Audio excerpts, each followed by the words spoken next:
What's going on, everybody? This is Lady Luck. How y'all doing? Let's put some music on. I know this is kind of an impromptu live, but I wanted to go over this information here. As you guys come in, hit the like button. Hit the like button. Everybody speak to everybody. I'm just trying to pull up some information so I can go through this accurately.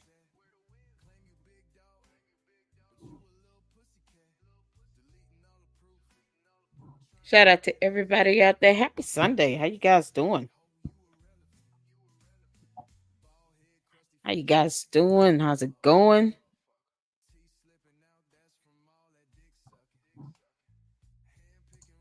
Hope everybody's okay.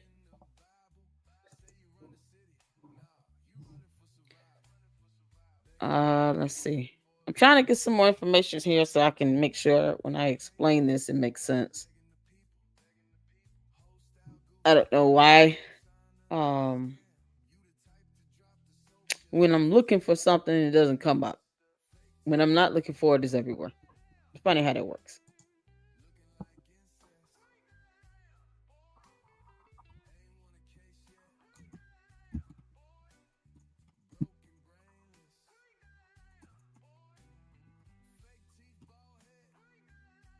All right. So I'd like to be able to do a comparison. So I'm just trying to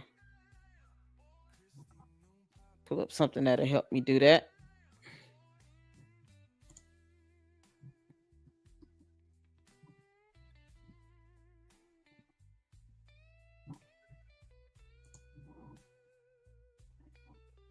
What's going on? What's going on? Come in and speak. Hit the like button.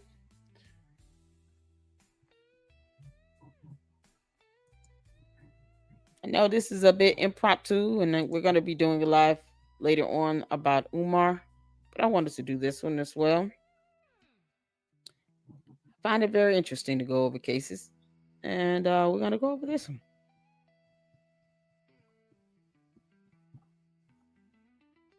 So I'm trying to pull up some information from the P. Diddy trial just to kind of show, you know, how you can have some charges, some get dismissed, and have a couple charges that you're convicted of, found guilty of to that extent, so that I don't know what the confusion is about something being dismissed, but it's not a good thing to sit and make statements about a federal lawsuit if it's not true and accurate, especially if it's information that can be read.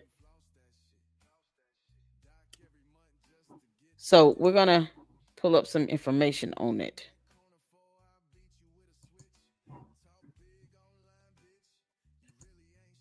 All right.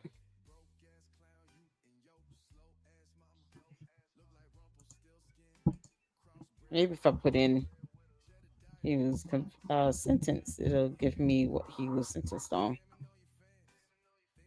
Alrighty.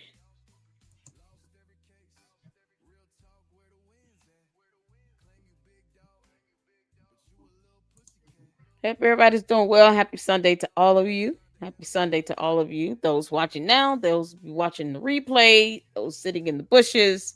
Hit the like button to get out. Hit the like button to get out. And this is going to be just an overview of the questions around this dismissal regarding Hall versus YouTube LLC.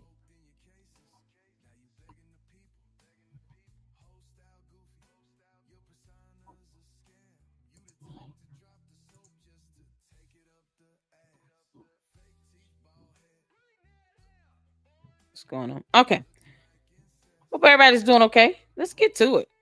Let's get to it because I want to make sure I have some time with my son. He's not feeling good, so we got to take care of him. So don't be scared to come in the comment section.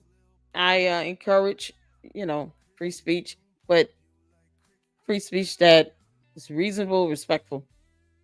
You don't have to like what's happening. It is what it is. Bottom line. So one thing I believe in is being able to read information and understand. And if I don't, I research. I Google. I look up information. So I think this would be a good excuse. A good example, rather. This is a good example. All right, so let's take a look at this. All right. It's a content creator, Hall, Deshae Hall, who filed a federal lawsuit against YouTube LLC. Right. And this is filed in the U.S. District Court in the Northern District of California. So there seems to be some confusion about the order granting motion to dismiss. Okay. The question is, was the entire case dismissed, or was there a particular count in the lawsuit that was dismissed? That's what it comes down to. So, as opposed to it being a frenzy moment, I'd rather just go over the information and let it happen from there. So, if you guys see here, you have the plaintiff, Deshae Lewis Hall, versus YouTube LLC, and the case number here 24-CV-04071-WHO, order granting motion to dismiss. Now, this gives some background information. I previously read over the case before, and the defendant, being YouTube LLC, had filed a motion to dismiss. So before we go through that, I can just kind of go over the actual case docket. I think that'd be helpful for you guys to understand, to see and exactly know what's going on with the case. And why it's imperative to, read the information. And if you don't understand, you get an attorney, right? Get an attorney to help you understand what a dismissal is.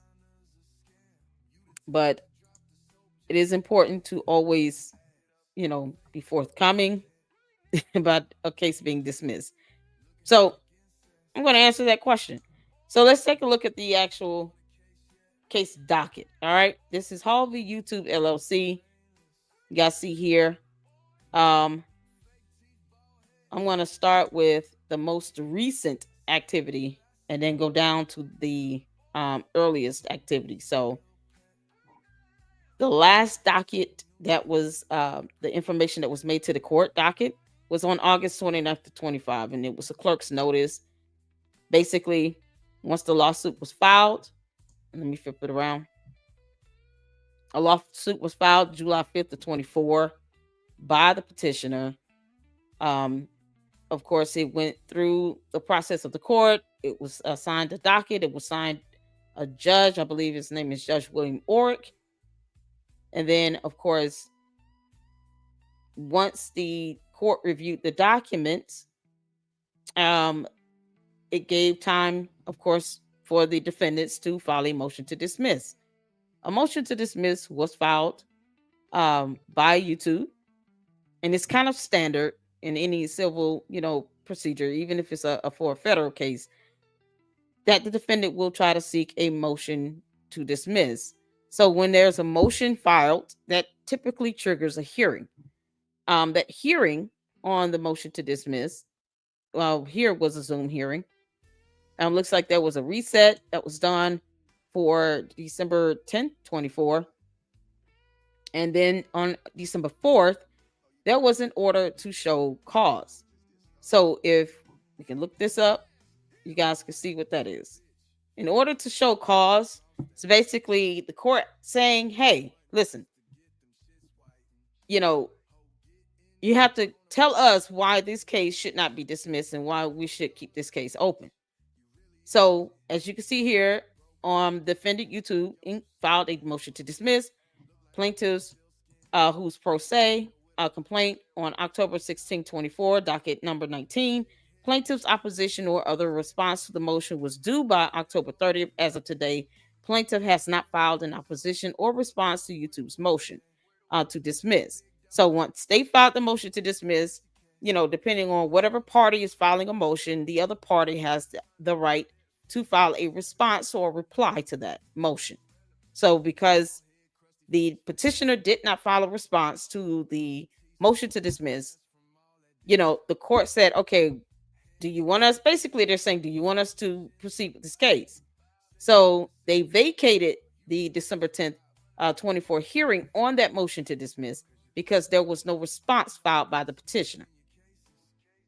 So when that happened, once it was vacated, the hearing was vacated. The hearing, not the case, the hearing.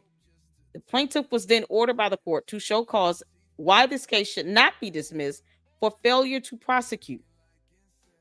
Not because he didn't, state a claim or did not provide evidence, simply because there was no response to the motion to dismiss. So the court takes that as, if you're not participating in the proceeding, now you need to show cause as to why the case should not be dismissed for failure to prosecute, meaning failure to proceed with the case.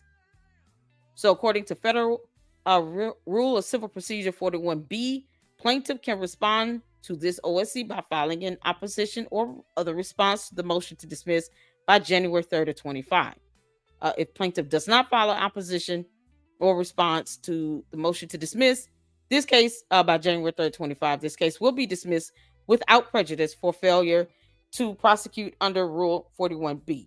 When you see dismiss without prejudice gives the plaintiff the opportunity to refile the case. So either way, he would have had the chance to refile his petition to the court if he wanted to. And then this was filed with the court. The judge signed it, and it was ordered December 4th, 24, by Judge William Orrick, U.S. District Judge. So let's go back to the docket here. And an opposition was filed December 11th by the petitioner. All right. So there was some other activities noted on, I want to say this is the plaintiff's reply to defendant's YouTube LLC's case management statement. So he, filed his response to the motion to dismiss. There was some other documents, and anytime you file a document, any document to the case, it gets docketed.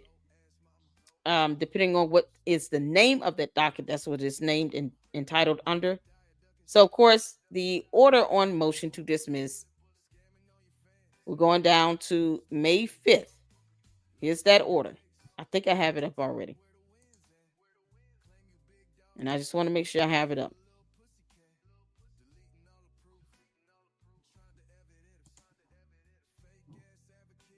This is from May.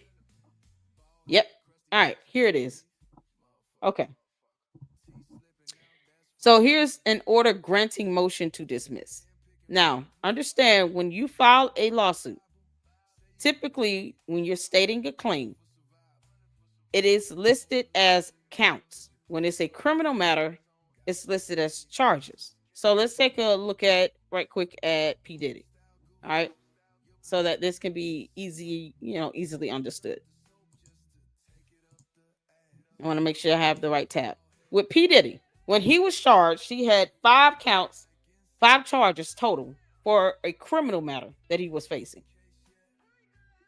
He had 2 counts of transportation to engage in prostitution, 2 counts of S trafficking.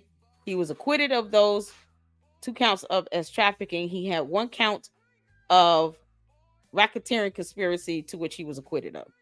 So just because these charges here for S trafficking and racketeering conspiracy were acquitted, meaning during the trial, the prosecution felt that they didn't have sufficient evidence to really be able to get the jury to deliberate and deliver a ruling on that.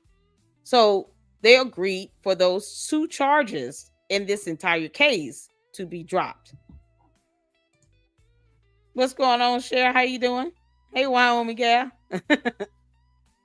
How y'all doing? Y'all make sure y'all hit the like button. I know people watching in the bushes. Hit the like button. I appreciate it. So I just wanted to explain this in a way to where people can understand. So for this criminal matter with P. Diddy, 5 charges was brought forth to the court. The trafficking and the racketeering charges were basically acquitted of. It was dropped off or dismissed, if you want to put it that way, if it helps to understand. What he was left with was the transportation to engage in prostitution. On those charges, on that charge, he was still found guilty. So simply because he was acquitted of this 2 counts of sex trafficking and the 1 count of racketeering does not mean the entire case was dismissed. So keep that in mind. When it comes to a criminal matter, they're referred to, each offense is referred to as a charge. In a civil procedure, it's a count. All right. So let's go back to Deshae Hall's order. We're going to share this tab here. So in this order granting motion to dismiss, they give the background information of what he filed in his complaint. You guys can see here, there's some, laws stating that was violated. And you guys can see the Communications Decency Act 47 USC, that's federal law. And then, of course, he has these various counts in here. So he has copyright infringement, count 6, breach of contract, count 1, breach of implied covenant of good faith and fair dealing, count 3, negligence, count 2, tortious interference with contractual, prospective economic hardships, economic relationships, counts 4 and 5. So in the civil matter, it's set up where each statement of claim is considered a count. And then you name each count as what was the offense itself. So if it's tortious interference, typically there's some sort of, state statute code you can put with that. And then if it's multiple offenses within that count, all of that should be listed under tortious interference. So if there's like 3 examples of tortious interference, it will be listed under that count, which was here counts 4 and 5. So as we go through this, just like with P. Diddy was acquitted of,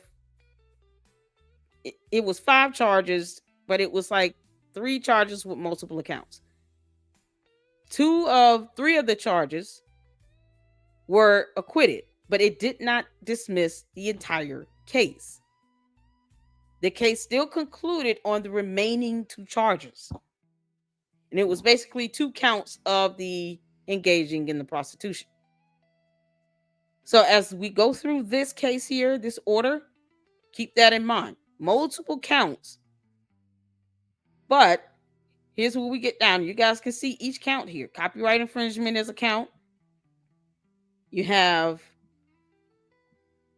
the breach of contract claims, counts 1 and 3. So it's broken down by each offense as a count. Tort claims, counts 2, 4, 5. So just pay attention to these counts here, because that's what's important. In the conclusion here, all right? Hall's copyright claim is dismissed without prejudice, but without leave to amend in this case. Hall's breach of contract and tort claims are dismissed with leave to amend. Any amended complaint must be filed within 22 days of the date of this order.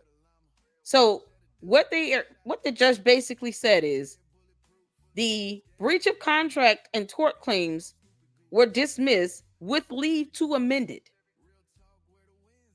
The copyright claim, one of the counts here, He broke up the counts on what he dismissed and what he allowed to be dismissed with leave to amend. When you grant someone leave to amend, you're giving them the opportunity to go back and file an amendment on that particular count for that particular claim. That is not the entirety of the case. That's not how that works. So, for whatever reason, the judge could have said, listen, I see sufficient evidence, and you can read the full order to get the background on that. I'm not doing it again. I've already done it. But you can read the full order to see exactly why the judge decided to dismiss some of the claims without prejudice, but without leave to amend, and the breach of contract and tort claims dismissed with leave to amend. He would not have allowed him to have leave to amend if he was dismissing the entirety of the case as a whole. So that gave the petitioner the opportunity to amend these two claims here, breach of contract and the tort claims. And if we go back up, I think the breach of contract and the tort claims were what? Counts 2, 4, and 5. And the breach of contract was I'm just going through, counts 1 and 3. So when he filed his amended complaint, it should have been based on counts 1 and 3, breach of contract claim, and on counts 2, 4, and 5 for the tort claims. The entire case was not dismissed. All counts were not dismissed. So often when you have the opportunity to do an amended complaint, the case number also does not change. That's an indication as well as to whether you're dealing with the same case or a brand new case. If the case number remains the same and they're adding to the current docket, then that is not the sign of a dismissed case. A dismissed case would also have a final order from the court. There was no final order here. Let me show you all the docket. So on May 5th, that order to dismiss only dismissed one of the claims, and that was the copyright infringement. The other claims with the other counts were dismissed with the opportunity to amend them. So his new amended complaint was filed May 26, 2025. And here is the amended complaint. And what you see is the same case number. The case number didn't change. It's in the same case number in the same case docket. So there's no reason to say that the entire case was dismissed. It was not. The judge would not grant the opportunity to amend with time to leave to amend, meaning he's giving him time to go and file an amended complaint. And typically is like 22, 25 days, depending on what state you're in. But he was given 22 days to do that. And that was listed in the order. So here you go here. The amended complaint must be filed within 22 days of the date of this order. So he had 22 days from May 5th to file an amended complaint for these claims, for the breach of contract and the tort claims. With the copyright claim, it was dismissed without prejudice, but without leave to amend. So even if he decided he wanted to refile the copyright claim, he could. Maybe it would have to be done in a separate case. But it was not dismissed with prejudice. Dismissed with prejudice means you cannot refile that claim again. But dismissed without prejudice still gives the petitioner the opportunity to refile this particular claim if he wanted to. He just can't do it in this case because the judge was not granting him the opportunity to amend this particular claim. And the reason being is because the copyright claim itself, you have to have the copyright information, the application for something to be copyrighted done before you file a lawsuit saying that that copyright has been infringed upon. So now if he goes and he has something copyrighted And let's say something occurs after it's been copyrighted. This is why it's done without prejudice, because he will be able to file another lawsuit saying, okay, now this copyright claim has been infringed. This copyright has been infringed upon. I'm going to file a claim on it because the infringement occurred after the copyright was secured on whatever the material is. If it's a song, if it's, book or whatever it is. So that is why it was dismissed without prejudice. But it could not be amended in this case because the copyright was not secured before he filed the claim. So, I mean, there should not be any discrepancy on this case being dismissed. The case was not dismissed. And as you can see, the amended complaint was filed with the same case number, 24 CV-04071. Same case. Nothing different. So if we scroll down, you'll see here, amended complaint. Let's see.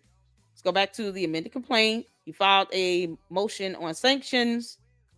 Administrative motion was filed per civil local rule 7-11. Then there was an order on that. This stuff you have to pay for and pay, sir. And then there is for each motion, the other party, whoever files the motion, the moving party, the party opposing it has the right to do a response or reply to that motion. Oftentimes, those motions spark another court hearing. So, what's going on, Candia? How you doing?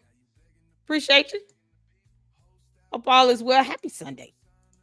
Yeah, I'm trying to sit here and do this quick live before the one this evening with Umar and going over those two cases he has against he filed against Lennon Honor and Archibald. So I mean, why is anyone saying that this case is dismissed? It's clearly not.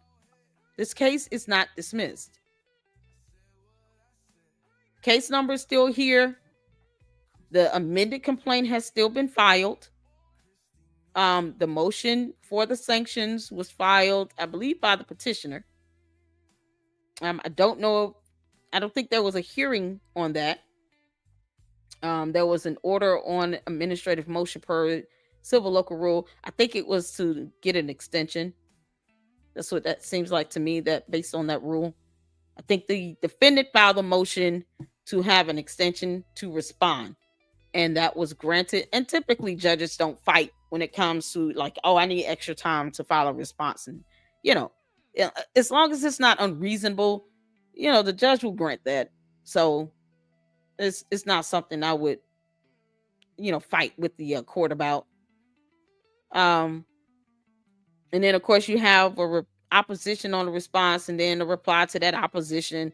These court cases can last a while if you do have that responsiveness there between the petitioner and the defendant. So based on his amended complaint, then the defendant, YouTube LLC, filed a second motion to dismiss the amended complaint. And then, of course, they have exhibits and attachments here. And then, of course, the petitioner had the opportunity to reply to that motion to dismiss. So this is the reply to opposition or the response. And then I think the hearing for the motion on the sanctions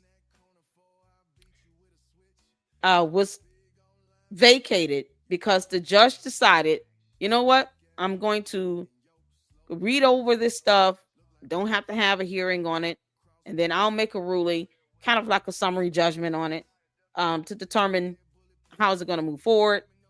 I would say that he would have, if he's going to vacate the hearing on the motion regarding the sanctions, then he's probably going to consider both the motion on the sanctions and the motion to dismiss at the same time.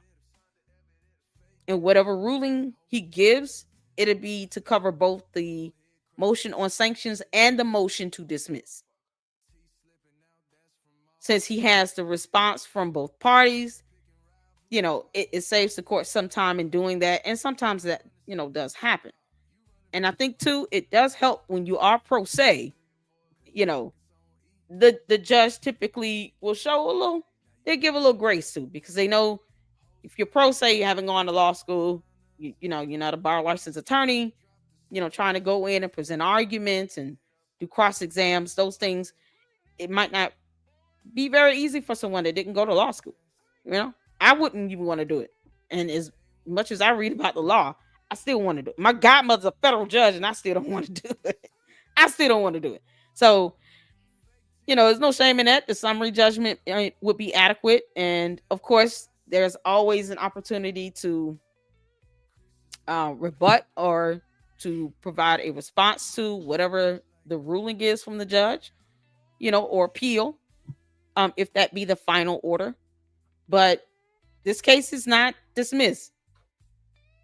There was one claim, and I think 1 or 2 counts that was dismissed without prejudice, but was not granted leave to amend because of the nature of the copyright itself.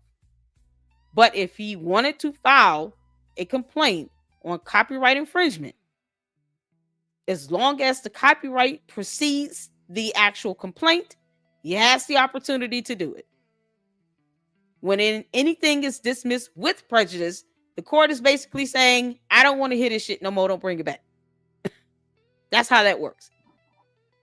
So the good thing is nothing was dismissed with prejudice. Everything, the claim or the counts, were dismissed without prejudice. 2 of the claims just were dismissed without prejudice, but with time to amend it. That's what happened. And it's very simple. Now, let me pull up some information. I mean, this is just straight out reading, people. Straight out reading. It's not difficult. Just reading. Reading is fundamental. So we do it here. So just like with the P. Diddy, he had 3 charges that were acquitted on. The prosecutors, they dropped the ball on that. Bottom line, they didn't have sufficient evidence that would prove beyond a reasonable doubt. That's my opinion on that. And that's probably why they mid-trial decided, you know what? We effed up.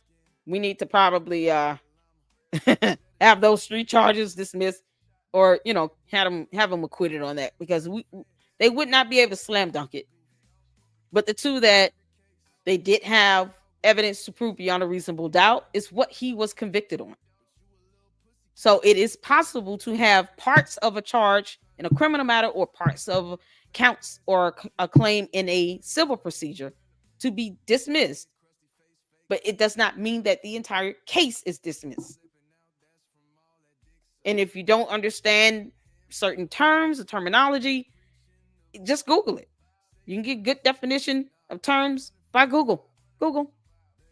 So what happens when you bring forth false statements against a open pending case? Because that's problematic to lie about the status of a case. Very, very problematic. And I Googled it just like that. Is it legal to lie about the status of a federal court case? It is not legal.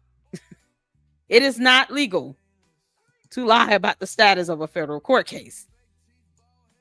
So I would not urge anyone to do that, because that is illegal. Lying about the status of a federal court case is not legal. Federal law prohibits providing false information to federal courts, Congress, or federal agencies, which includes making false statements in matters within their jurisdiction.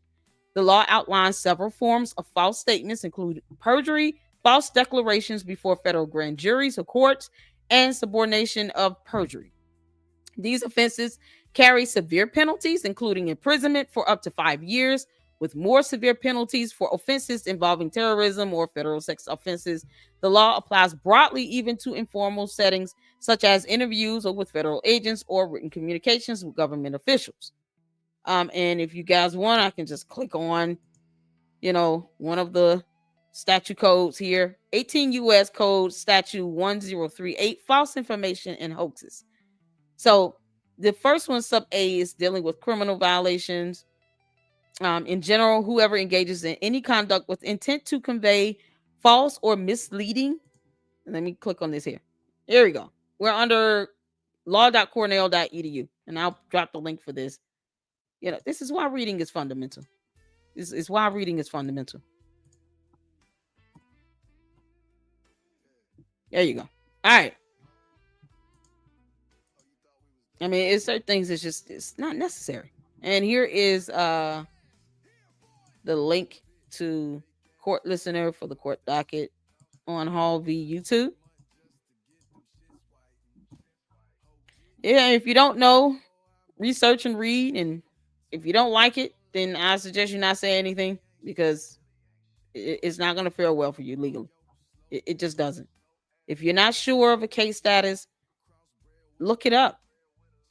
But there's no reason to lie about it. If you don't fully understand it, then break it down and research and Google so that you can have an understanding. Because if you're, intentionally misleading and providing false statements about it, that is illegal. So it says here, whoever engages in any conduct with intent to convey false or misleading information under circumstances to which where such information may reasonably be believed, and where such information indicates that an activity has taken or is taking or will take place that will constitute a violation of chapter, and then they have all these chapters of this title, section 236, and then they have other USC codes here, 42 USC 2284 or section 46502, the second sentence of section 46504. So they have other laws that's indicated that would be applicable for this particular situation regarding conveying false or misleading information. And it's just in general. Civil action. Whoever engages in any conduct with intent to convey or false or misleading information under circumstances where such information may be reasonably be believed. This reasonableness here is what the court would typically utilize to say, okay, the average person hearing that information, if what you're saying to them, if you're saying it to where the average person would reasonably believe what you're saying to be true, or it makes that impression on them that it is the truth, that is what they consider to be reasonable. With the average person listening to what you say, believe that to be so. And you have to remember that, because if you go to court and you're dealing with the jury represents that average reasonable person. So if such information may reasonably be believed, and where such information indicates that an activity has taken, is taking, or will take place that will constitute violation of, and then you have all this law below here. In a civil action to any party incurring expenses incident to any emergency or investigative response to that conduct for those expenses. And they have then, of course, some subcomponents listed here. So this is just one law. We can go over, we just click on this and see what they say on this. So section 1001 of Title 18 of the U.S. Code, the General False Statement Statute, outlaws material false statements in matters within the jurisdiction of a federal agency or department. It reaches false statements in federal courts and federal grand jury sessions, as well as congressional hearings and administrative matters, but not the statements of advocates or parties in court proceedings. Under Statute 1001, a statement is a crime if it is false, regardless of whether it is made under oath. Now, let me just highlight that, because people are having a hard time understanding this. A statement is a crime if it is false, regardless of whether it is made under oath. Because reading is fundamental, people. I can't make this up. Hold on. Y'all can't see. Sorry. My bad. Let me pull this up. Now y'all see this?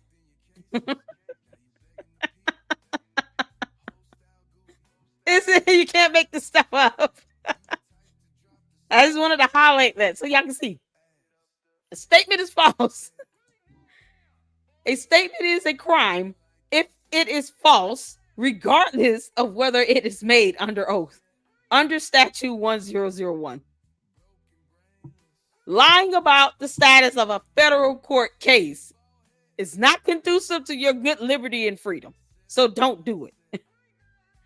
Now, if you don't care, whatever, but it's not conducive to your good health either. It makes no sense. So why do it? If you don't know the status of a federal lawsuit, a federal case, then look it up. Just Google and read. But if it is a false statement being made, that is a crime, regardless of whether it's under oath. It's just not, it doesn't make sense. It doesn't make sense. If I don't understand something, I look it up. So, lying about anything related to federal laws, federal courts, any federal branch of government, like, just don't do it. It makes no sense. That is what's illegal, because it's twofold when you lie. You're not really hurting the parties involved. What you're doing is saying that the court has taken some action, a federal court has taken some action that they have not taken. So to lie and say that a federal case has been dismissed is saying that a federal court and a federal judge has dismissed a matter that it has not done. You're saying and implying this federal court has taken some action that has not been taken. Why would you want to say that? That is what that lie indicates. It's not an attack on the parties involved in the case, more so than it is an attack of making false statements against the federal court itself. That's why you don't lie on federal court cases. That's why you don't lie to federal agencies. That's why you don't lie on federal branches of government, because it is an attack on that federal court and that federal judge, which I believe William H. Ork, yeah, he would be highly offended in someone lying and saying that he dismissed a case that he has jurisdiction over, that he is presiding over as a federal judge, when he has not done that. That is what the extent of that lie does. It attacks the federal court and the federal judge. And they don't take kindly to that, because that's not something that anyone needs to lie about when you can just read about it. So now you have U.S. statutes to help, understand why you should not be lying about a federal case and the status of such, because you're lying on a federal court and a federal judge about that case as well. It's a twofold lie. My godmother's a federal judge. Oh my God. What's going on, Wyoming Gal said, can you get info on the Hassan case? The claim is that the land Hassan has, he has given it to Harvey. Oh, really? It's my understanding that they are in the federal lawsuit. So I'm going to just drop this information here for you guys to have, because I guess it's needed, because lying. It's just dumb to do. It's why, thank God for parents and people in my life, my godmother especially, who taught me that lying is unnecessary. I'll look that up. Hold on a second. Did you see he went live last night, then removed as soon as he went live? I was watching LLC at the time. It was crazy. I must have missed out on a lot. He said that Hassan gave back property. How exactly would that be possible? That would have to be done through the court. So what court document has been presented to, support that? Where's the evidence on that? You said Hassan?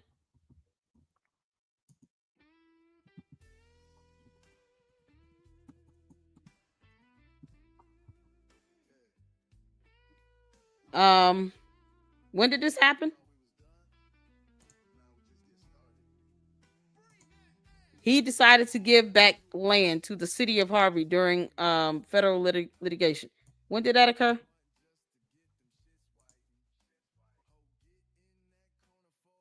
So where's any documentation on that? I don't even know what exactly am I looking for here? A motion or an order from the court? What am I looking for?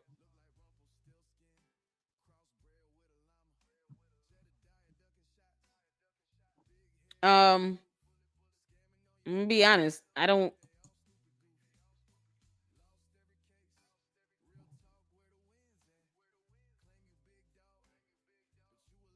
Hold on a second. Let me just see if I can pull up the case.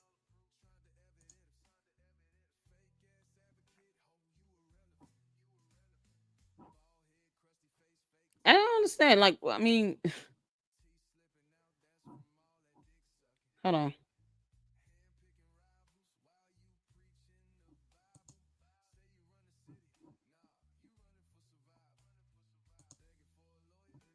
Okay, what's the case number? Let me get the case number right quick and see what's going on. I mean, what's I mean, is there any documentation that was given?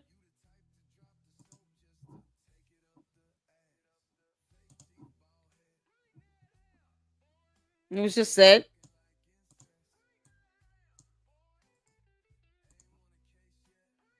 "Who child?"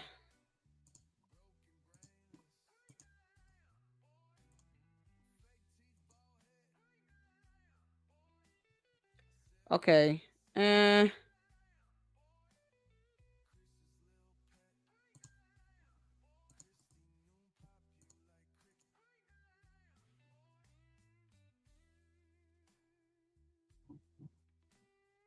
I'm getting I pull up that one case number and it's giving me everything else.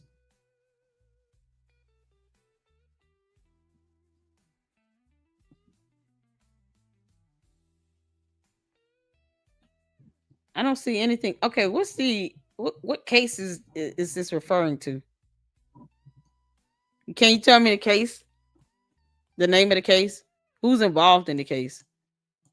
It'll be Hassan versus the city of Harvey, right?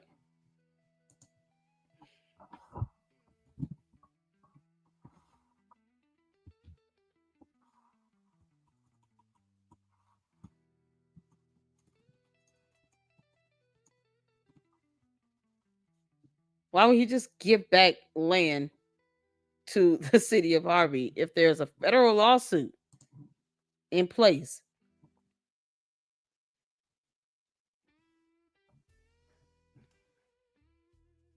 I don't understand.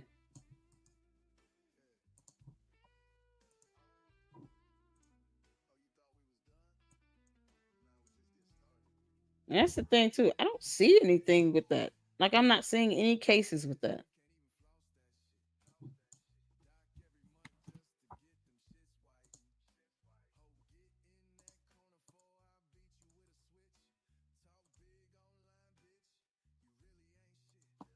Oh boy. I don't see anything where that's possible. I'm not even seeing it when I look up on the news.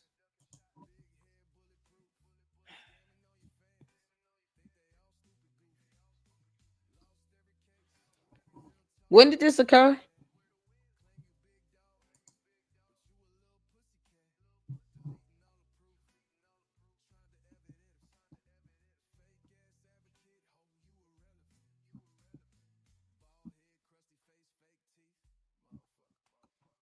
You know when did this occur? When he would have given it back? I believe it's Hassan v. Harvey. I think there is a court hearing at the end of October with Hassan. Okay, what about the land itself though? Like, is there a case associated with that? Because see, it wouldn't have anything to do. That would be between Hassan and the city of Harvey, to which that person is not a party to that case. So, I mean, unless there's some court documents that they've produced, I'm not seeing it, and I'm looking at it, researching. Unless they could produce some court documents, I don't see how that could be possible. There's nothing in here indicating that someone is giving back land.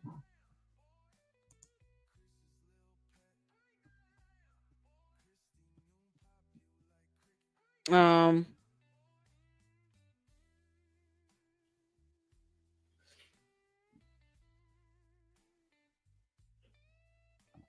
okay, here's the only thing that I've come across here. This is an opinion from the U.S. District Court, Northern District of Illinois, Eastern Division, American Kitchen Delights versus City of Harvey et al. That would include that mayor, a City of Harvey itself as Illinois Municipal Corporation, and Christopher J. Clark individually and as mayor of the City of Harvey. And Judge April M. Perry is the judge here. And this is the case number 22-CB-3509. Let me see if I can put that case number in.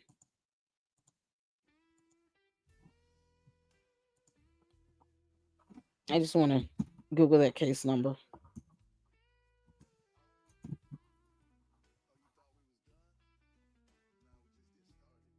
Hold on. I would like to see the full docket, because if something has happened with the hearing or something like that,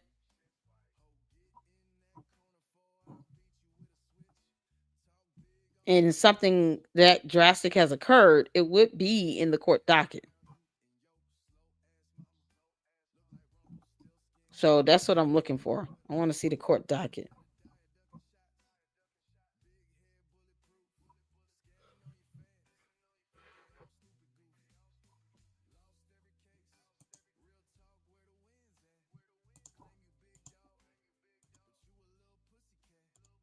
And what I mean, what that would have definitely been a hearing of some sort.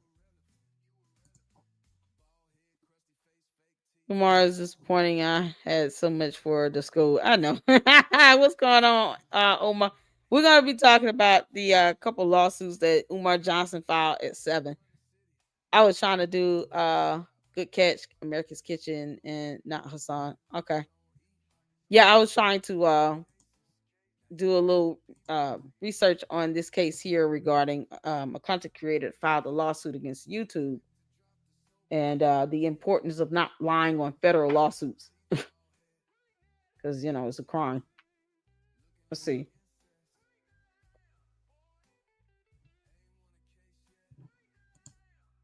The only thing I see here is a case mine. It's still under American Kitchen Delight.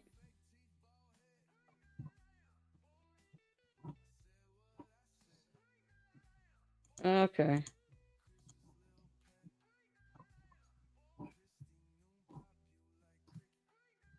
Yeah, I'm still trying to find something.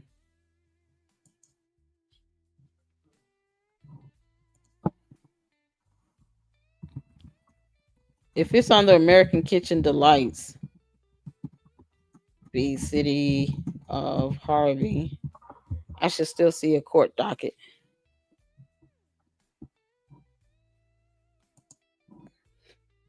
Okay, let's see.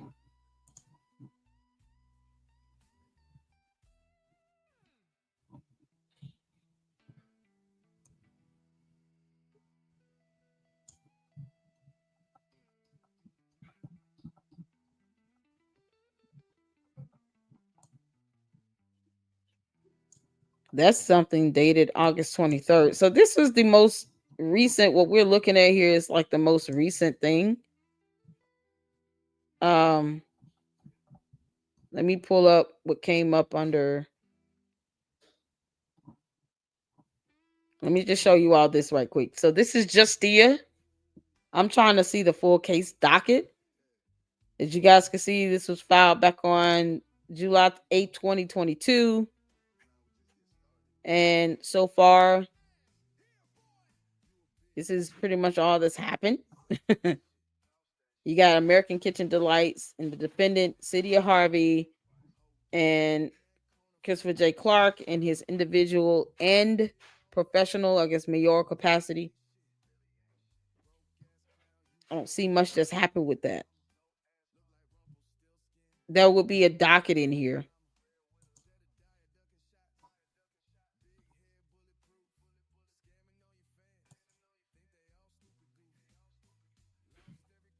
Okay, hold on. Can y'all see this here? Let's see what y'all see. Y'all see this docket? Let me take this down. All right. So here's the docket here. Because that's what I really need to see. I'll close out some of these other tabs.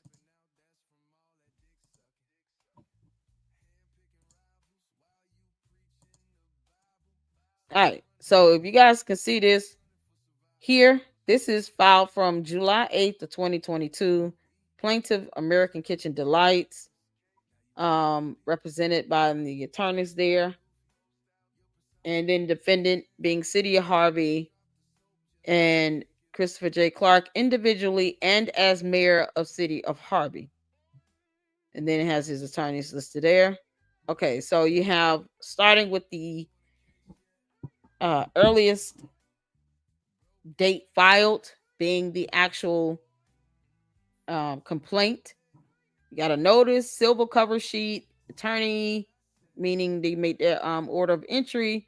Case was assigned to the Honorable Robert W. Gentleman, designated as magistrate judge, the Honorable Jeffrey Cummings. Attorney's appearance. Then the motion itself was filed by defendants. They asked for a time to file response of pleading. Another motion. Lots of responses, answers. Okay, we're going down here. Now we're going into 2023. July, August 23. March 24. He's in 2024. Good grief, this case has been going on forever. Now we're in 2025. So let me see.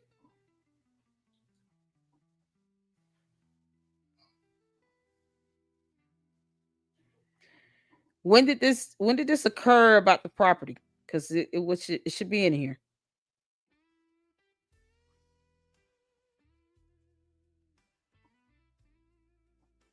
Do you know? This has been going on forever. This is a long case. So I pulled it up under CMECF. So it's like my pacer. So there's a status report by City of Harvey. They have an exhibit there. Minute entry before the Honorable. Reply response.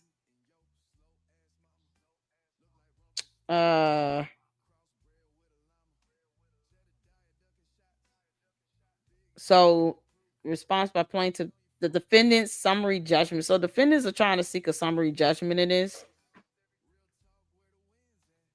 And then, of course, Hassan found a response to that, to which he's entitled to do. And then there was an opinion here. Okay, so the opinion here is what I have here. This is the opinion. Opinion in order. American Kitchen Delights, Inc. brings this action against the City of Harvey and its mayor. Plaintiff's second amended complaint asserts multiple constitutional claims and a request for declaratory judgment. This is docket 65 before the court. Across motions for summary judgment, docket 128, docket 136, for the reasons set forth below, the court denies plaintiff's motion and grants defendant's motion in part, not the full motion, in part. So it gives some background information about the facility at 15320 Cooper in Harvey, Illinois. Shahanawaz Hassan serves as plaintiff's owner. Let's see. The city owns 2 parcels of land. To the north of plaintiff's facility, to the northwest is the Harvey Police Department parcel, HPD parcel, and to the northeast is a vacant parcel that once housed the Dixie Square Mall. Vacant parcel as is named. The access road to the north is okay. So they just giving some background information on that. Y'all, this is like 15 pages long. So if you guys want to read it in your spare time, you can. Plaintiff's claims involve two actions taken by defendants that allegedly restricted access to plaintiff's facility. I think this is when he put up some like concrete walls or something to block his building. Yeah. Concerns about policing emergency vehicles having unobstructed access to the HPD parking lot, particularly during emergencies. The concrete blocks were removed from the access road on May 29, 2020. So, all right. So what happened was some concrete blocks was put up around the building, I think, but it was over two of these parcel, um, the HPD parcel and the vacant parcels. And they came in and removed them May 29, 2020. Summary judgment is proper when the movement shows that there is no genuine dispute of material fact, so that the movement is entitled to judgment as a matter of law. And this is based on Federal Rule of Civil Procedure 56A. A genuine dispute of material fact exists if the evidence is such that a reasonable jury could return a verdict for the non-moving party. So when you're asking for a summary judgment, both parties are saying that there are certain facts in this that we both agree to, that a reasonable jury would not come back and return a favor and return a verdict in favor of the non-moving party, meaning the person that is not bringing forth the motion for a summary judgment. Does that make sense? Let me know now if it don't make sense. All right. So with this, they're basically saying the petitioner and the defendant attorneys have agreed to certain material facts that are true and indisputable. And therefore, the court can do a summary judgment on some of those material facts because they're not disputing the facts itself. All right, let's go down. I don't see how this has anything to do with a property being given back to the city. Both plaintiff and defendants argue that the summary judgment is justified in their favor on all counts. The court addresses each motion in turn. So, beginning with plaintiff's motion for summary judgment, the court notes that plaintiff's briefing does not comply with Local Rule 7.1 or 56.1. First, plaintiff at no point received leave to exceed the court's 15-page limit. So, the courts are real picky with how you all file these documents. I mean, you got to look at court rules to determine how many pages and the term limit should be filed with certain pleadings. Now, refer to the Candace Owens lawsuit. Her attorneys had to get an extension request for the term and page limit for their brief memorandum to support their motion to dismiss. That is according to court rule. So if not, the judge could deny in part or whole a motion because you didn't get permission from the court to extend beyond the term and page limit. Because they ain't all about this stuff, because judges don't like to read all this shit. I'm just being honest. They don't want to have to read all this stuff. So it was supposed to be 15 pages. That was the limit. But they filed something that was like 32 pages. So his attorneys got to be careful with that. 8 pages of plaintiff's brief are nothing more than extraneous, irrelevant, and unsupported accusations about individuals and events that form no basis for this cause of action. I'm not saying anything about a property. Let's see here. I'm just gonna scroll down. It's 15 pages. I'm not reading all this. Who child? What did he say? As the Seventh Circuit has evocatively noted, judges are not like pigs hunting for truffles buried in briefs. Yeah, that's y'all. This is right here is what I'm saying. They're not trying to read all that shit. Okay. That's what that means. We don't have all day to sit here and read all this stuff and be buried under your briefs. So make it quick. That's funny. Oh man. Then they point out another part where the plaintiff's motion for summary judgment does not comply with local rule in two material respects. The plaintiff's motion does not contain a single citation to plaintiff's statement of material facts. Second, although plaintiff did file a statement of facts, it did not file any supporting exhibits as evidence.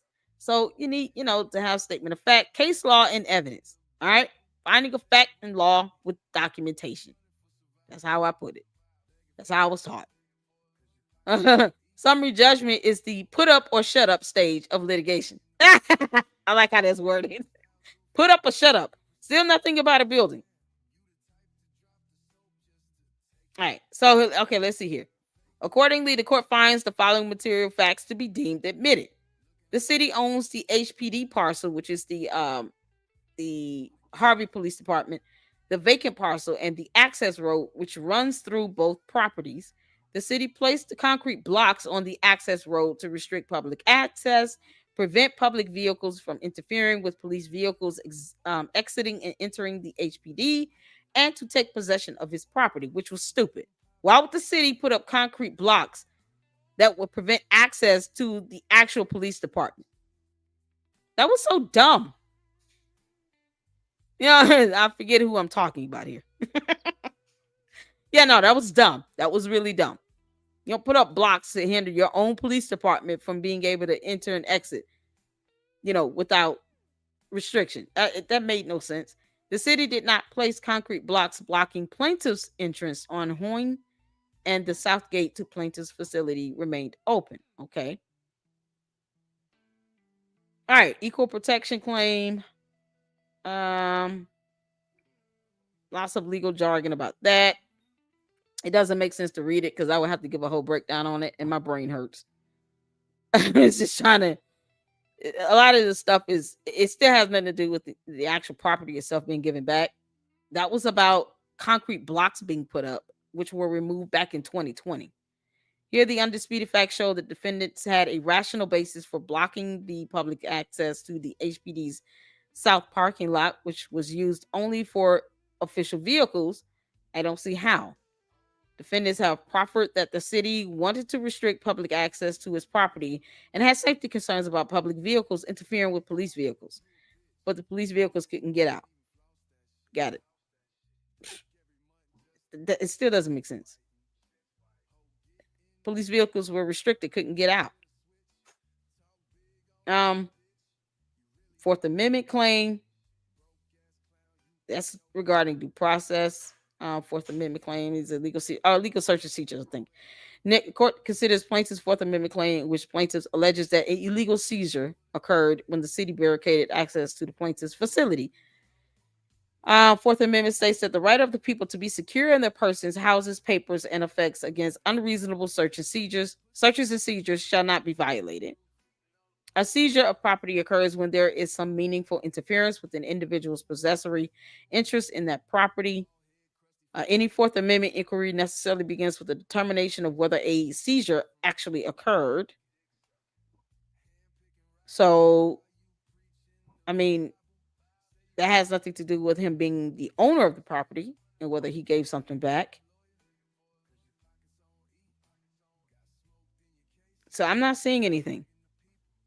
This is on September 2nd of 25. This is the most recent document filed in this case for this year. Due process claims. I'm gonna just scroll down. When did this? I'm sorry, I asked you to go down the rabbit hole. Yeah, all right. When did this actually, like, this property being given back to the city occur? What is the date on that? And is that in the court docket? Was there a hearing on that? Because I'm not seeing it in the actual docket itself. When did that hearing occur? That's what I want to know. Because once again, lying on federal court cases or status of cases is illegal. Doesn't make sense to do it when you can just look it up. Look up the court docket. Right? So what hearing occurred? Where does it say anything about property being given back to the city of Harvey?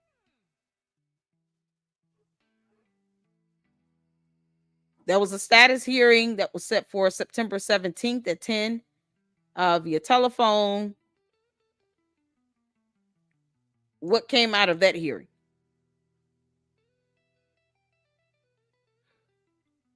Because this would have happened a while ago, right? Today is October 5th.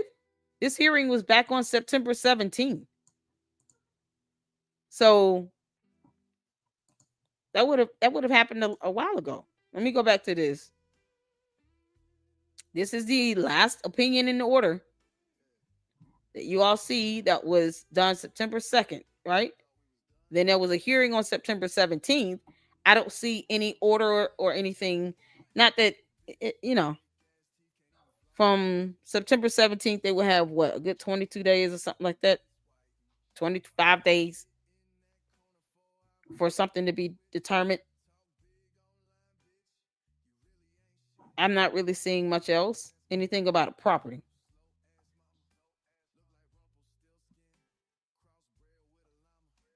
And you guys can always pull this up. Here it is. Let me put the link in here. Because, we deal with facts and evidence here. So there's the link to that case. So no date was given. So once again, it is not beneficial to lie on the status of a federal case. This is a federal lawsuit here. Okay. We've already looked at the law why you should not lie on the status of a federal case, because you're claiming and alleging that a federal court has taken some action somehow, and the court would find that offensive. They would be very, very pissed off about that. So where's the evidence on that? Declaration of rights and injunction claim. Okay. So this is still talking about the blocks from 2020. Qualified immunity. The court agrees with defendants that qualified immunity for the mayor is appropriate as to the procedural due process claim, because someone made him a mayor. He has qualified immunity. He's still a whiny little punk. As is discussed above, even assuming that the access road became a public road by operation of Illinois law, it is an open legal question as to whether an Illinois business has a protectable property interest in accessing their business via a particular public road, such that the denial of access to the road constitutes a due process violation. Okay. So you're saying, I have a business sitting on a public road. The city decided to block it off, but they didn't allow me the opportunity to express my, disdain with that in a court of law. Is the due process itself being violated? That's an open legal question that the court is saying here. It is an open legal question as to whether or not being given a chance to give your defense as to why you being denied access to a public road that connects to your property, without having first due process or having a hearing to express that or to file a complaint against it, is something that the court is, not really speaking on. It's an open legal question. So they would have to get case law and have legal argument presented and evidence to determine that. So given that it is plaintiff's burden to defeat the qualified immunity defense, he has done nothing to meet that burden. Because they're establishing that, the mayor has qualified immunity. So there's no way to beat it. Unless it is a criminal matter and you went out and murked somebody. So for this to be a civil procedure still, you have to figure out what the exception to that qualified immunity is in this particular matter. And he was not able to do that. So, conclusion, plaintiff's motion for summary judgment is denied. Defendant's motion for summary judgment is granted As to count 3 regarding the plaintiff's equal protection claim, Fourth Amendment claim, count 4, and substantive due process claim, count 6. Plaintiff's procedural due process claim, count 5, survives summary judgment, as does plaintiff's request for a declaration of rights and injunction, count 6-7. So this was only granted in part, and you see the counts that were granted and the parts that survived the summary judgment, meaning it moves forward with a hearing, if that makes sense. I don't know how any of this have anything to do with some land. They're saying the plaintiff's equal protection claim, count 3, Fourth Amendment claim, count 4, and substantive due process claim, count 6, were granted for a motion for a summary judgment, meaning these are things that both parties are agreeing to as a matter of fact and law. The plaintiff's procedural due process claim, count 5, survives summary judgment, which means it gets to proceed forward with a hearing. So it's not denied or dismissed. So what in this would force him to have to give up any property? As does plaintiff's request for a declaration of rights and injunction, count 7. So you have 2 counts so far that are moving on to the next phase for a hearing. I'm not understanding how that has anything to do with someone giving up property. Count 2 was previously dismissed with prejudice and was repleted by plaintiffs solely to preserve the issue on appeal. Docket 65 at 9. Count 2 is therefore dismissed. Solely to preserve the issue on appeal. Okay, that makes sense. They want to be able to appeal it. So they refiled it again for the lower courts to dismiss it, so that the timely filing limit on that doesn't run out. It kind of resets it so he can go and file an appeal for it, if that makes sense. None of this has anything to do with somebody getting back a building. This is basically saying, the mayor has qualified immunity because the plaintiff has not proven why the qualified immunity exception would apply in this.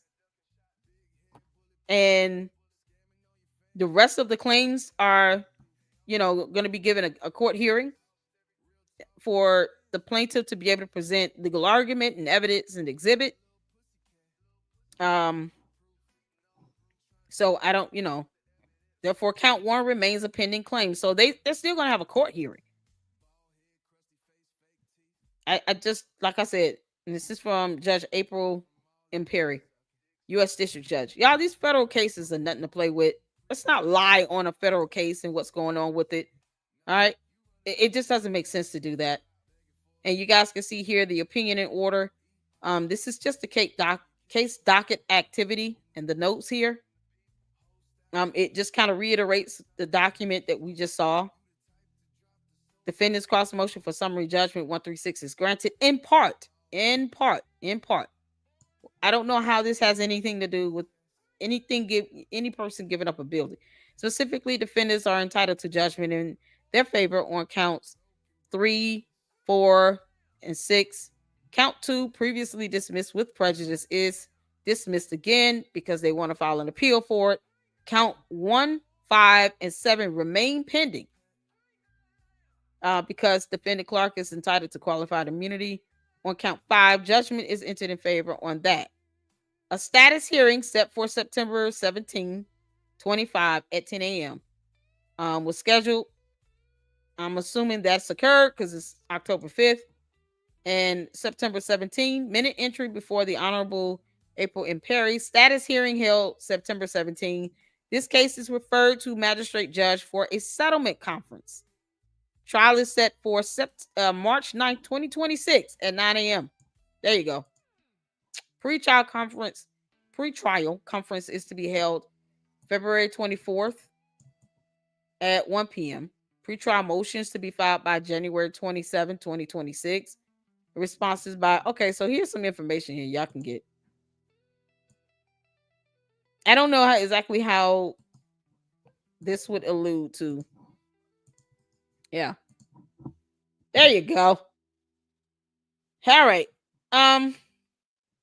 Yeah, I don't get it. What I don't see anything about a building being given over to the city. I just don't. All right. I don't see that. I don't know what the actual status of what occurred from the September 17th hearing is.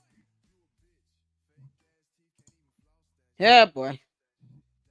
Let's look at the docket entry. Can y'all see this? I'm saving this. I just paid for it. I'm saving it. Y'all see these court documents, these federal court documents cost. It costs to get this stuff. So, let's contribute to the $25 goal for the stream. Because court documents and all.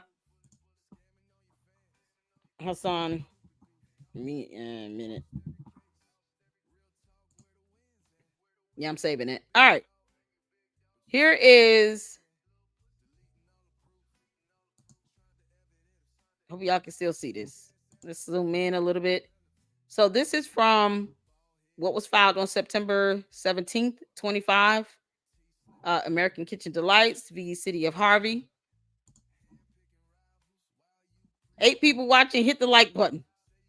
And yes, we do have a $25 goal for every live stream. So simply because I enjoy reading, I went ahead and purchased this document. Notification of docket entry. This docket entry was made by the clerk on Wednesday, September 17th, 2025. Minute entry before the Honorable April M. Perry status hearing held. This case is referred to the magistrate judge for a settlement conference. Trial is set for September 9th. September 9th, 2026, next year at 9 a.m. Pre-trial conference to be held February 24th, 26 at 1. Pre-trial motions to be filed by January 27, 26. Responses to be filed by February 10th. Proposed pre-trial order to be filed by February 13th using the template on Judge Perry's website. I don't see anything where somebody gave up a building. And this is the most recent docket entry for this case. Oh, Wyoming gal. Oh, bless your heart. Thank you, Wyoming gal.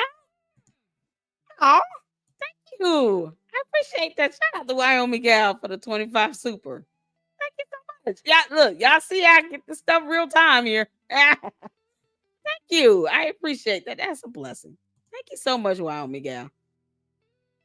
And I mean, I had to do it because I just, like I said, I'm trying to figure out exactly what.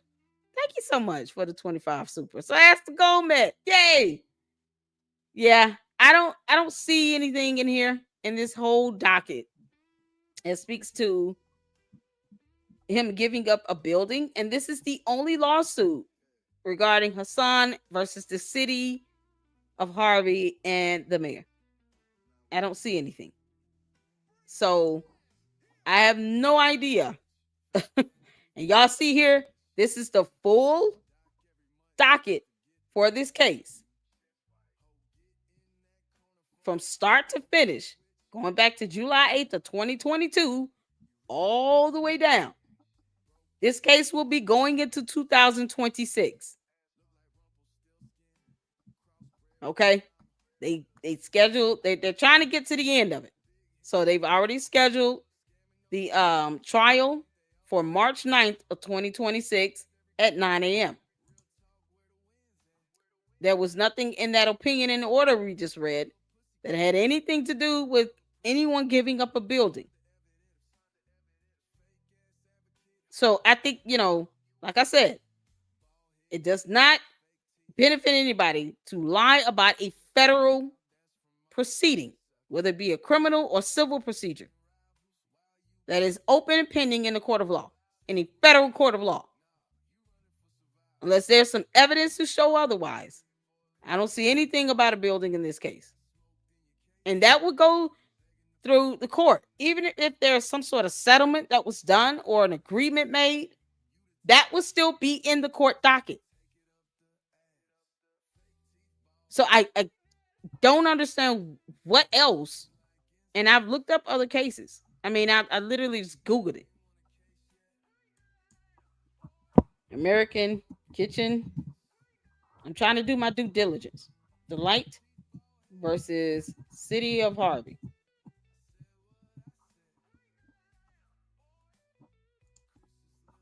Lawsuits.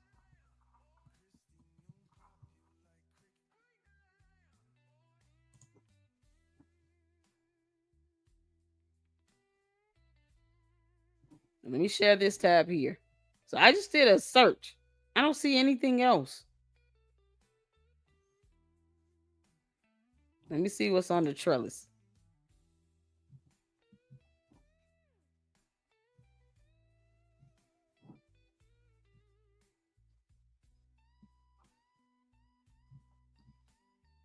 Yeah, I don't see anything over here on the trellis. It's not giving me anything. And this is City of Harvey, James Macking, something. I don't even know who that is.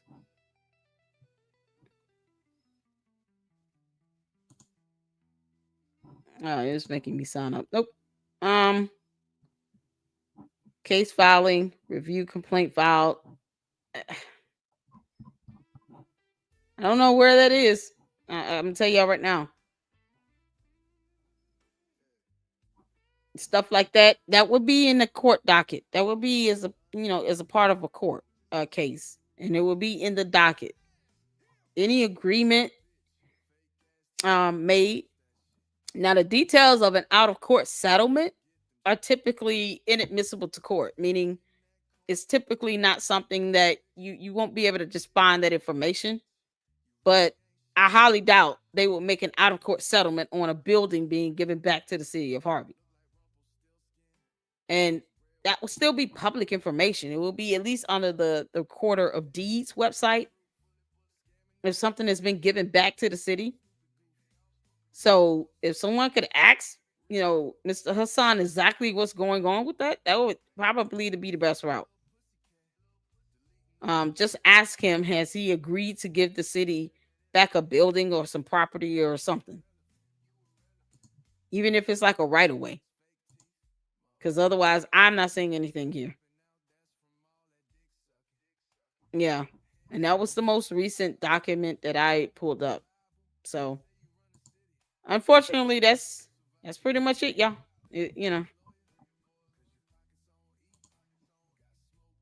Hold on a second. Sorry. Let me make sure I leave it up on this so you all can see. I mean, I don't have a reason to make anything up. It is what it is. This is the actual document from September 2nd, 25. This is the full opinion and order. And this is the case docket. There's nothing in here about, anyone giving up any property to the city. And by all means, I mean, if anybody wants to review this, they can. This stuff is something that can be researched. And it's available to the public. Just like I pulled it up. So this isn't private information here. So if there's some documented evidence or something to prove that, hey, yes, by all means, send me a copy of it and email it to me. All right, so I need to ask Hassan. Yeah, there's no reason to lie about federal lawsuits. Yeah, it just doesn't make sense. All right, so that's that. You guys enjoyed that, and we summarized, the Hall versus YouTube case is not dismissed. Only a specific count. One of the claims was dismissed without prejudice, the copyright claim, which means he can refile it either way. But the remaining claims of the breach of contract and the tort claims were dismissed with the opportunity to amend, meaning He filed an amended complaint to the same case, to the same docket. It has the same case number. There is no final order of the court that has been rendered yet. I didn't see it there. And that's pretty much how that works. All right. But I appreciate you all tuning in. Thank you all so much. Hopefully you guys are able to tune in later on where we go over a couple cases from Umar Johnson, and we're going to watch a couple Umar Johnson videos. And you guys make sure you hit the like button. Leave me your thoughts and questions below in the comment section. And understand, if it's some dumb crap and some nonsense and buffoonery, I'm deleting it because I'm not in the mood for the nonsense. Reading is fundamental, but it's something that can be done by all. No reason to lie about anything or to make up anything. It doesn't make sense. And lying on federal cases is illegal. I pulled up the law. And the Bible states that we are to obey the laws of the land. Are we not? No one is an exception to that. No one. All right. Thank you guys so much.